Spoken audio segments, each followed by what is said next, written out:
Hello বন্ধুরা, তোমরা সবাই কেমন আছো? আশা করি ভালো আছো। আমি আজকে তোমাদের সঙ্গে শেয়ার করব বেগুন আর ডিম দিয়ে একটা মজাদার রেসিপি। তার জন্য আমি এখানে একটা বেগুন নিয়ে নিয়েছি, বেগুনটাকে ধুয়ে পরিষ্কার করে নিয়েছি, আর দুটো ডিম নিয়েছি, একটা পেঁয়াজ পাতা নিয়েছি, আর একটা লঙ্কা আর পেঁয়াজের হাফ কেটে নিয়েছি আমি। তো এখন আমি সমস্ত পেঁয়াজ, লঙ্কা, বেগুনটা আমি কেটে নেবো। তো বেগুনটা আমি প্রথমে এইভাবে গোল গোল করে কেটে নিচ্ছি। এখন আমার বেগুনটা কাটা হয়ে গেছে। এখন বেগুনের মাঝখানের অংশটা আমি গোল করে একটু কেটে বার করে নেবো। তো দেখুন, বেগুনের মাঝখানের অংশটা আমি এইভাবে বার করে নিয়েছি। এখন আমি বেগুন আর বেগুনের মাঝখানের অংশটা ভালো করে ধুয়ে নেব। তো ধুয়ে তুলে নিয়েছি। এখন আমি পেঁয়াজ পাতা বাকি সবজিগুলো এভাবে কুচি কুচি করে কেটে নেব।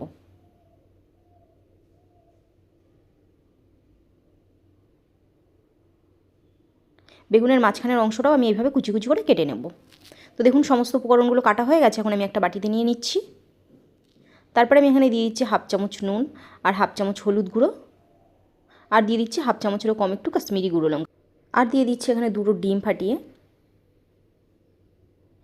এখন আমি বেগুনের রিং পিসগুলো একটু নুন আর হলুদ মাখিয়ে নেব।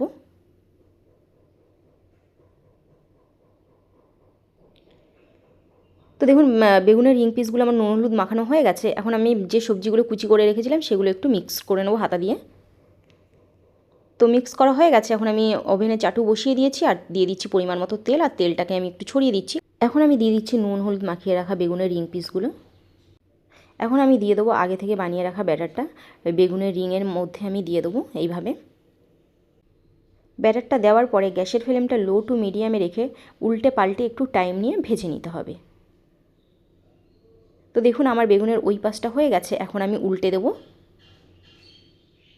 তো দেখুন, এই পাশটা খুব সুন্দরভাবে ভাজা হয়ে গেছে। তো উল্টে আমি সেকেন্ড পার্টটাও একটু টাইম নিয়ে ভেজে নেব।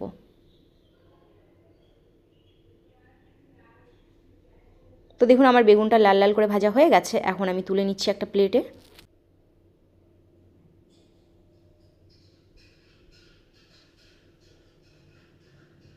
তো দেখুন, এই হচ্ছে আমার ইউনিক টাইপের বেগুন ভাজি। এটা কিন্তু গরম ভাতের সঙ্গে খেতে খুবই মজা লাগে। আপনারা এটা বাড়িতে ট্রাই করতেই পারেন। আর আমার ভিডিও যদি আপনাদের ভালো লেগে থাকে তাহলে আমার চ্যানেলটিকে লাইক অ্যান্ড সাবস্ক্রাইব করে পাশে থাকার অনুরোধ রইল। আর এখানেই আমি এন্ড করছি। আবার আসবো নতুন কোনো রেসিপি নিয়ে।